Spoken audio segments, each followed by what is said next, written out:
Hey guys, Paul here, and with another episode of Infinifactory. Should be episode 11, I think, so let's go and see what's next. Yeah, we finished Skydog 19 and on to the new set of puzzles, Resource Site 526.81. Okay, Optical Sensor Array Type 2.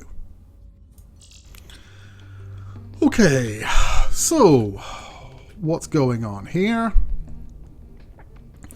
We have a block being produced up there, and we have a machine here which is a stamper. So let's just run it through a stamper and have a look what happens.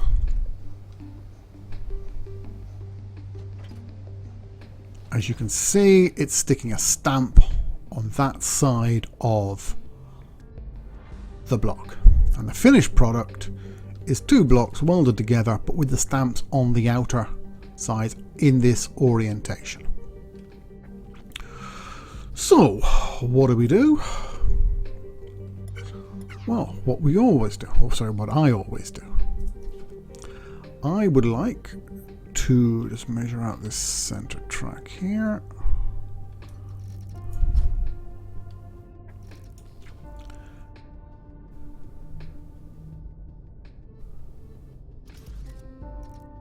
And I'm going to do what I normally do and patch up too. So we put blockers in behind them. Well, not blockers, should I say. Pushers. Put a sensor at the start of it.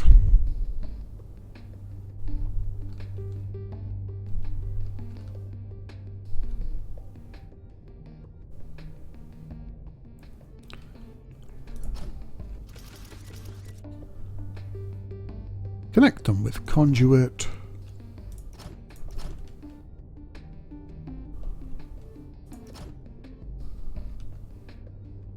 And run tracks away.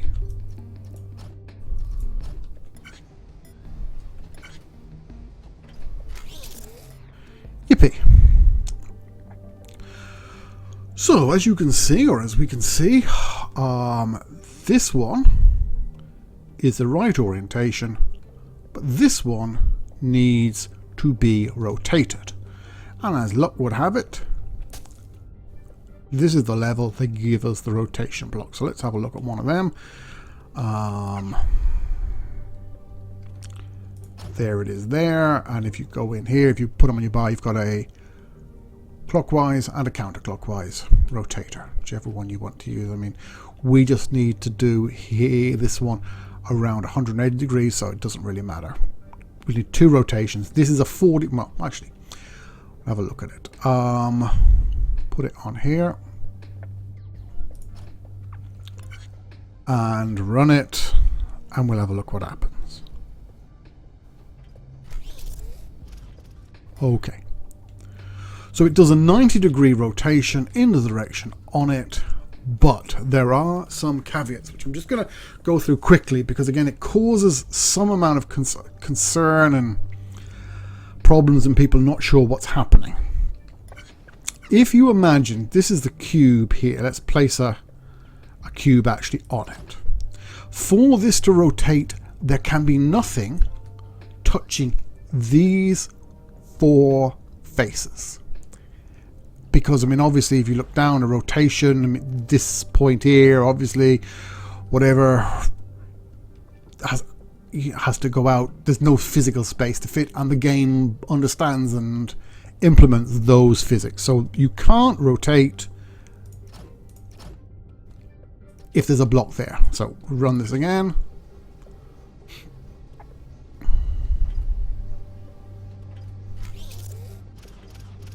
By going closer,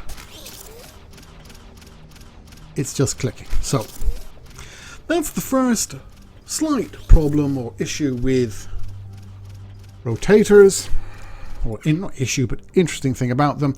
The second one is after rotation, let me run that. It just sits there. It's not going to move until another block comes along and pushes it off.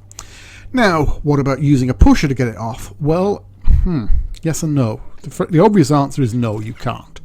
Because a pusher would obviously need to sit here like that to be able to push it that way, or another one here to push it that way. And that pusher itself, the block is there, obviously prevents rotation happening. So yes, you could put a pusher there and push it off, but you would have achieved nothing because it hasn't rotated. So, ideally, what we'd like to do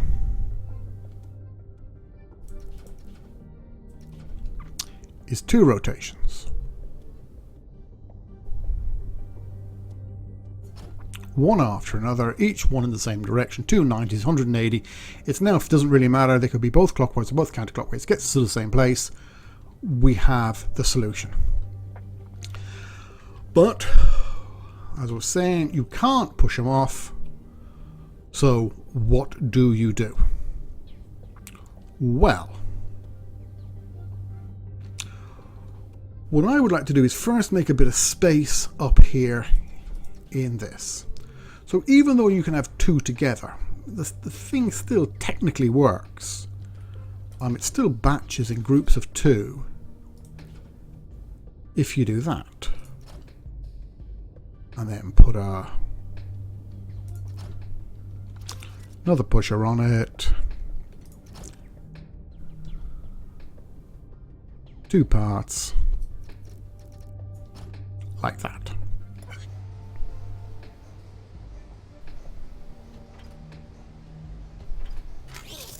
Okay, I mean, I've left the middle pusher in there. It's doing no good, but I mean, why bother deleting at this stage? Okay, so we now have a little bit of space. So let's just run it down here. A little bit further. So ideally, what we would like to do is this one gets to this block here. Now let me just caveat all this. This is obviously doable without doing it the way I'm about to do it. By waiting for the next set of blocks to come and push these ones forward. So obviously it's trivial like that. You're kind of 1 block behind. You're always using one of the blocks in the system as a kind of stationary there. I like to get a system that doesn't do that. None of the products are sitting in the factory in an intermediate state waiting just for another product of the same type to come and push them along. I just don't like doing it, but it's obviously very possible to do. So I'm going to overcomplicate this dramatically, but also show you something which probably has a use in a lot of the more complicated factories. I mean, it's not a go-to thing, but it's interesting that the game lets you build it, so I'm going to show you how to build it now. And what it is a double pusher. So what we said is the game does not allow me to do a pusher there. That pusher will just prevent this block ever being able to turn something. So that can't work. So, what about 2 pushers? One pushing the other. Well, that would be interesting if we can get it to do it. But remember, both pushers do need to be connected to conduit. And where's the conduit going to be? We would need it to be off a sensor up here, looking down. Oops, didn't mean to do that. Putting back. The game does have an undo feature, so I probably should start using that more often than just putting things back. Anyway, so the tricky thing, of course, is this square here. I can't bring anything alongside him, even conduit, even though it doesn't look like it connects, because I don't know if you saw one of the earlier ones I explained about blocks pushing other blocks, and as soon as anything touches it, that in the design phase of the game, that's then locked into like the static world and can never be moved for the rest of the game. So we've got to be careful where we run this conduit, but that's no problem. That conduit is not touching that block there. So it should push it.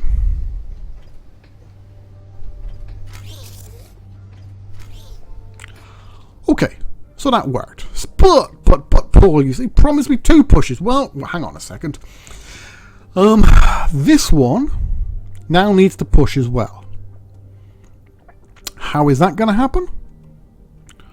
Well, if when it reaches this square, there just happened to be another bit of live conduit there, but on the important thing that wasn't touching it here, would that do the job?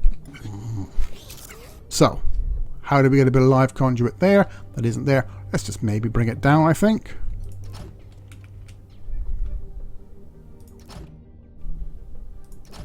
Okay, so from this block's point of view, I mean, it's okay. It's technically connected to that corner, but that doesn't count. There's no face on it. There's no face on it adjoining anything, so it is still free to move when this block pushes it. And this conduit is all connected. So, let us see.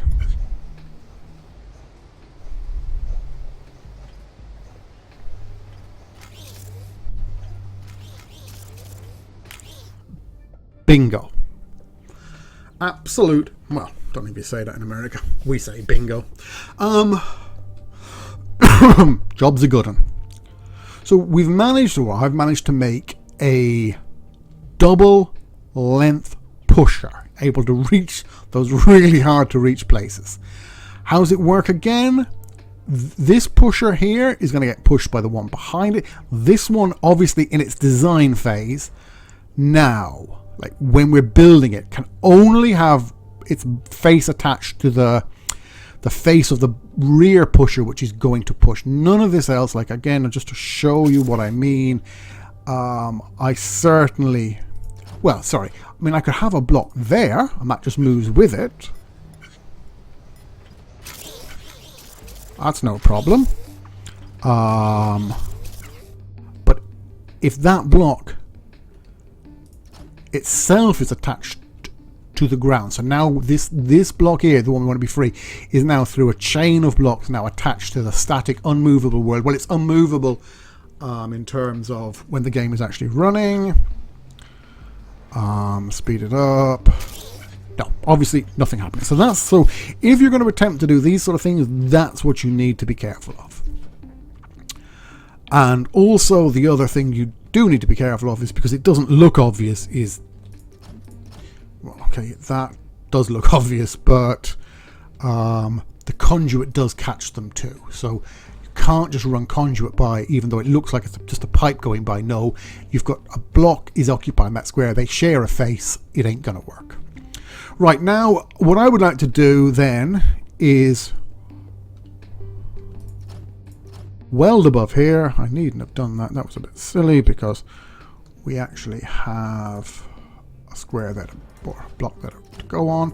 Okay, and as this one then comes down, I want it to grab that one. Now, after giving you all lectures about how not to do it and all the terrible stuff, I'm about to do it. You see, it's kind of like do as I say, not as I do, isn't it? Okay, he got there way too early, so what do? I would normally, there's a block, spoiler alert, close your ears now if you don't want to know what happens the next 2 levels or whatever. There's a block which actually works better which works as a blocker. It's kind of the opposite or inverse of a pusher, but it's not madly important. But just to prove the hypocrite that I am gonna put a little walkie delay in here, because that wouldn't work. See, this is why we don't do walkie delays, because, you know, you run it, then you're a little bit out, you go and mess, you know, you spend all your time fiddling. Maybe fiddling is what you, I don't know. Anyway, so here they come. Has it got long enough? It does indeed. So basically, just to understand what's happening there, this guy is held, and this is a very, a very useful weld and a very useful technique. You hold a guy in place, so it wouldn't necessarily be on a rotor block, could be on a grey block, just a platform. You whiz another guy past, because he's there, he's stationary, and you know he got there first. Doesn't matter how much. Again, the timing is not important. He doesn't have to get there at a particular. All he has to do, or it has to do, is this block here has to be there before this block there. You can get there a minute before it, or a split second before, it doesn't matter. As this one rolls on by, there is a instance of time where they're lined up perfectly, weld happens, and they go on. What it won't work is if you can't guarantee it. This block may arrive first, or this block, then obviously this weld doesn't. You need to do something a little more complicated. But this in general is again another little, thing which, if you think about, helps. And this moves on. And so basically, no, that didn't work, did it? As it runs, have a look at it in all its glorious complexity. They come in, the stamper there, get pushed off. Same as my normal pusher, but you can just have a look. You can use a gap in the middle. You probably didn't need to. You could have pushed and then moved that way. It's a bit silly.